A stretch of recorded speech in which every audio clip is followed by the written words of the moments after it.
Welcome back, everybody, to Niners Now. I'm your host, Brady Grustas, at Grustas Brady on X. You can follow me there. And it is time for the 49ers Week 9 preview. On Sunday, the 49ers will travel to New Jersey and play their second straight 10 a.m. road game, this one against the New York Giants. Today, we'll go through the game day checklist and talk all about how the 49ers can get back in the win column this week. And of course, stick around until later in the show when we go over 3 key matchups to watch in this game. Before we begin, though, go ahead and subscribe down below. I really appreciate the support you guys have been giving so far. Every single subscriber means a ton. So if you're not subscribed, please consider it. Leave a like, leave a comment, and let's get into the video. So let's start off with our Week 9 game day checklist, and that's going to start with a pretty obvious one.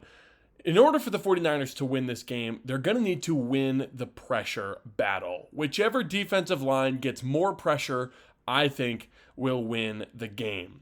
Now, this will be a tough task, right? The Giants' defensive line is nasty. They are much better than the current 49ers unit, right? You've got Brian Burns, Kayvon Thibodeau, Abdul Carter, Dexter Lawrence, although Lawrence is having a bit of a down year. And then you've got some underrated guys like Raheem Nunez-Roche and Roy Robertson-Harris as well.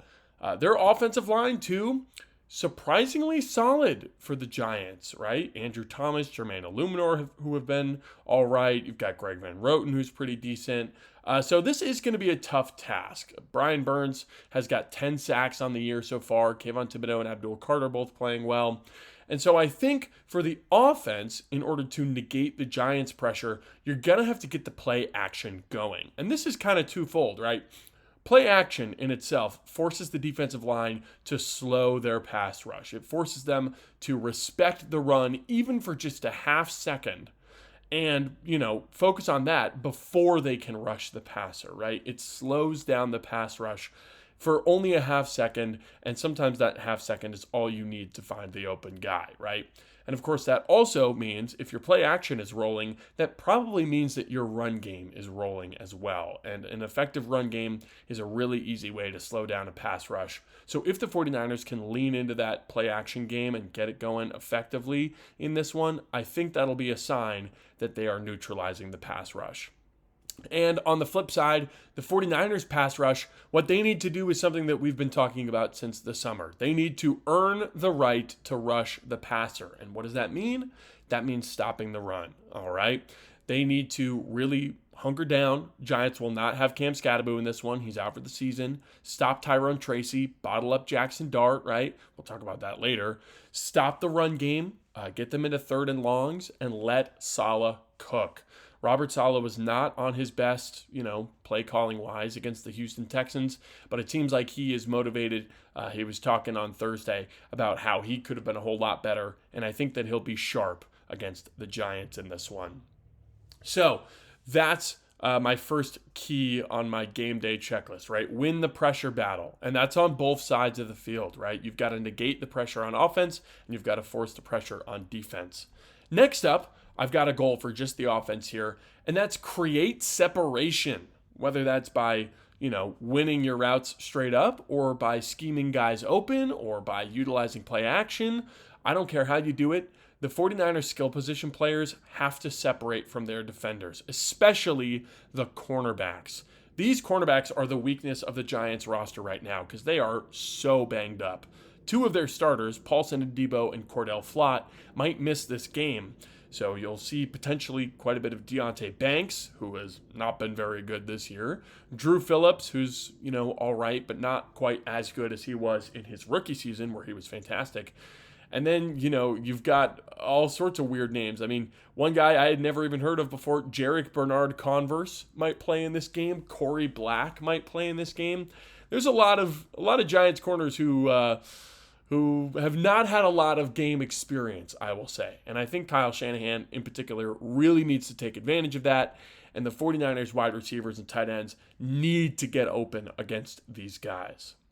And now my third key on my game day checklist, it's contain Jackson Dart, all right? Dart has been an exciting young quarterback. Robert Saleh was talking on Thursday about how good he's really going to be and how the Giants really hit on a quarterback. I get it. Dart's exciting. He's made some splash throws and he's had some big runs. And that's what I want the 49ers to focus on. They've got to stop Dart's scrambling. With no Cam Scatterbo, the Giants are going to need some big runs out of Jackson Dart in order to keep the offense ahead of schedule. And you cannot let Dart have those types of runs. So I need the 49ers to really lock down Jackson Dart, keep him in the pocket, don't let him scramble around too much, don't give him any explosive plays, because that's also a really easy way to get the momentum up and get the energy up for the offense. And, on the road, you never want to let the quarterback, especially a young, exciting quarterback like Dart, you never want to let him get loose for a big scramble, because that'll light the building up and get everybody really excited. And that's what we don't want. So that is your game day checklist for this week. Win the pressure battle, create separation, and contain Jackson Dart. Now, for our next segment, I want to talk about a developing storyline. We saw Drew Moss be waived in order to make room for Keon White on the 49ers roster. And unfortunately, Drew Moss was claimed on Thursday by the Tennessee Titans.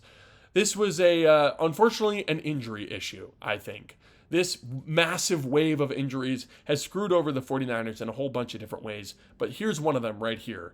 The 49ers now have to give up young offensive line depth, who they were excited about, because they needed to fill holes at other positions, right? If they weren't so beat up on the defensive line, they could have kept Drew Moss, and they wouldn't have to make room for a guy like Keon White, right?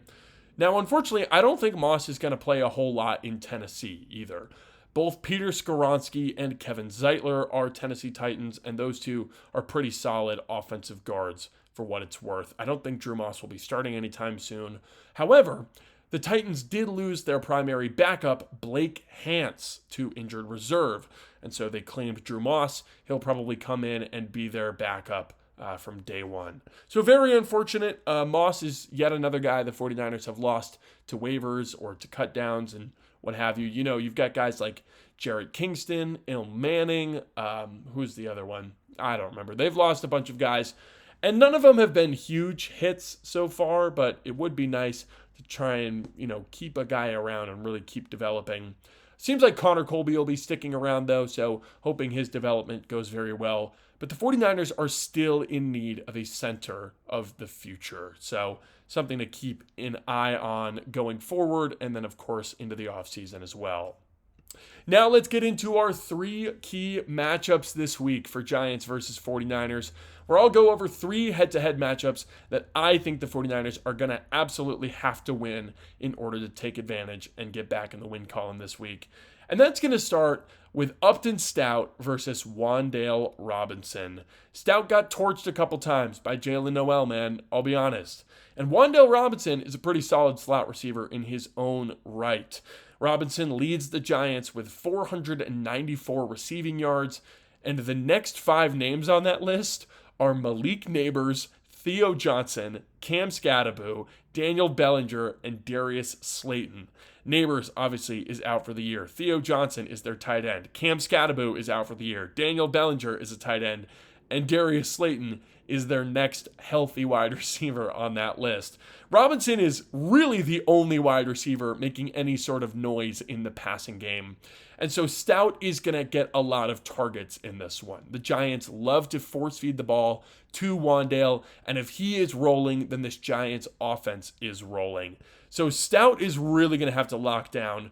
Unfortunately, he's allowed the second most receiving yards on the 49ers in this game, so going up against Wan'Dale is going to be a pretty tough task. However, if Stout can shut down Robinson for the most part, then I think the 49ers will have a much easier time taking care of this Giants offense. Now, next up, I want to talk about the 49ers defense, and in particular, Tatum Bethune against Tyrone Tracy Jr.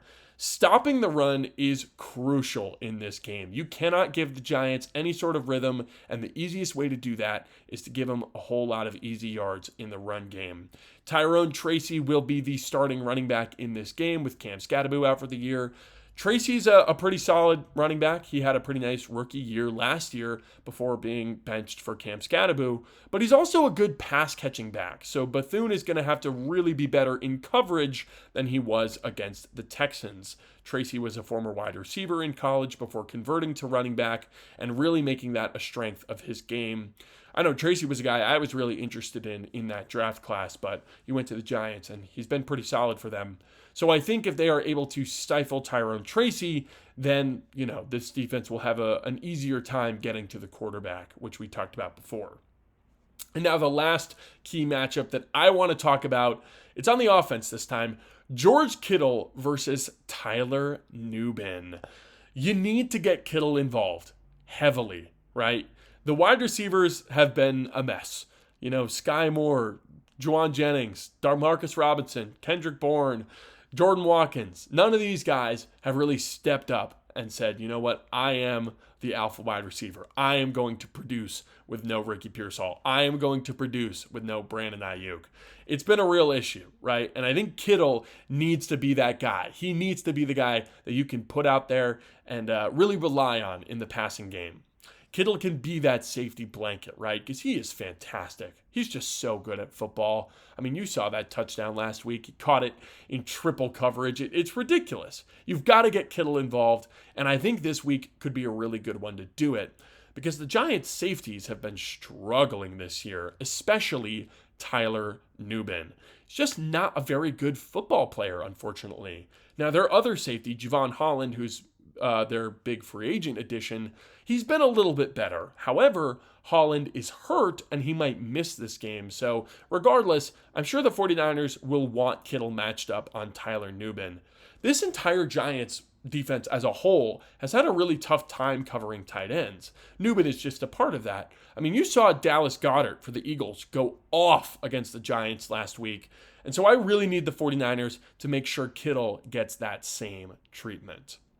So those are the three matchups I'm taking a look at this week. Upton Stout versus Wan'Dale Robinson, Tatum Bethune versus Tyrone Tracy, and George Kittle versus Tyler Nubin. Let me know if there are any matchups I missed out on, any matchups that you're watching for, maybe Christian McCaffrey versus Bobby Okereke, maybe Dexter Lawrence versus Matt Hennessy. There were a bunch of matchups that I could have put in this list. Let me know down below if you think I missed out on any important ones. And now we are on to our final segment. And folks, I want to talk about why this is a must-win game, okay? This game is going to set expectations for the rest of the season going forward. I talked about this a while back as one of our must-win games over the course of the season, and I want to elaborate on why. The 49ers have not lost 2 games in a row yet this season, and they've got to keep that up. They've got to keep up that resiliency and that ability to bounce back because I think that's really the core identity of this team. So you want to hold on to that. And being 6-3, which of course that's what the record would be if the 49ers win this game, being 6-3 halfway through the season keeps you in the race for a division title. But if you lose this game and you're at 5-4, then you're definitely in wild card territory, all right? It's a big difference between 6-3 and 5-4. It's only one win, but that's a pretty big win. Including Sunday, 4 of the last 5 games for San Francisco have been road games. 2 of those road games were 10 a.m. start times, and 2 of those games were in prime time, right? That is a brutal stretch for the 49ers. It's easily the hardest stretch on the schedule. So if you're able to go 3-2 over 500 in that stretch, that's a massive success, right? It's huge. Getting through your hardest stretch, of the schedule at a positive, right? At 3-2, you're able to keep your head above water. You're able to go into the trade deadline with momentum, and you're able to go into the second half of the year with a much better chance to win, right? The rest of the schedule is much easier than the first half has been. Did you know that after this Giants game, the Niners only have 3 road games for the rest of the year? So if you're able to win games now, win games in the first half of the year, the rest of the schedule gets so much easier. If the 49ers can escape this game with 6 wins on the season, not only will they match their entire win total from last year, but they will be set up for a very successful, stretch run, especially going into the trade deadline where they'll hopefully be making a move. And listen, you never know exactly what Giants team you're going to get. This Giants team lost, brutally to the Eagles. They gave up 38 points. They gave up 30-something points to the Broncos in the fourth quarter, right? In an awful, awful loss. They also lost to the Saints. They also beat this Eagles team, right? They beat the Chargers. There's a lot of different versions of this Giants team that we could get. But no matter what version is out there on Sunday, the 49ers have to match that energy and get back in the win column. 6-3 after 9 weeks would be huge. That would be a lot of momentum going into the trade deadline. You'd start to get some players back, like Bryce Huff is supposed to be back after this game. You're talking about maybe Ricky Pearsall coming back after this game, Brandon Ayuk getting closer to returning, Spencer Burford's coming back, Ben Barge coming back, Yetur Gross-Matos coming back. Winning this game sets you up for so much success down the line. So that is all for today's episode. Do you think the 49ers will bounce back and get a win on Sunday? I think it's really hard to say, in all honesty. But unfortunately, without Bryce Huff, I think this defense is just kind of out of gas. I think there's a little too much to overcome without Bryce Huff, and I just don't know if this defense can match what the Giants defense is able to do. I'm going to go 21-16 Giants, and yes, I know, picking against the 49ers again, even after bringing in Keon White, but listen, the Giants are a really exciting team. They've got exciting players, and they're starting to put things together. So I would not be surprised if this is a game at MetLife Stadium where they really start to figure some stuff out. But who do you think gets the win on Sunday? Let me know down below, and let me know if you enjoyed. Leave a comment, leave a like, and of course, let me know if there's any topics that you would like to see me cover. Thank you all for watching, and subscribe for 49ers videos 5 days a week. I'm Brady Grustas, at Grustas Brady on X. This has been Niners Now, and I'll see you next week.